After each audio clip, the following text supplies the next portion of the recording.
That refers Okay. to their. We should ask. Yeah. I'm sorry, but we should ask both of them how many autistic Yeah. kids have sat in their chair. Sure. All right, hold on. Fair. Talabeo, am I saying your name right? I deserve to be slapped in the face. I have a 5 years old with moderate to severe autism, nonverbal. Can neurofeedback help? And is 5 years old too young? No. No, I've worked with kids that young and younger. I will give a little bit of a disclaimer here. When I work with children who are under the age of 6 or 7, I tend to be very, very careful in my protocol selections because their brains are still developing on their own. And I don't want to set it off on a pathway. All I want to do is put the train back on the track.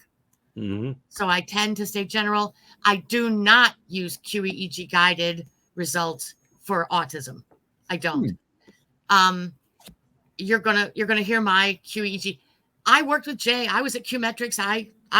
I've done the QEEG stuff. I know it, and I find it useful, but I don't use it to guide my protocols because there's just been too many times where something shows up as a finding. Oh, it's 3 standard deviations, too much. Well, let's put a electrode there and inhibit it, right?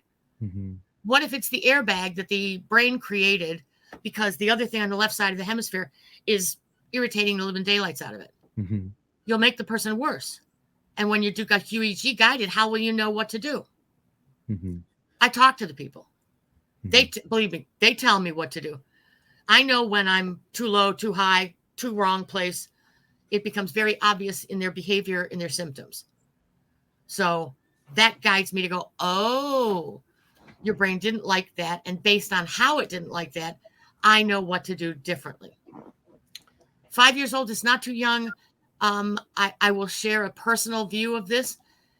I think when we can work with kids this young, it saves them a whole lot of time of not having to live like that.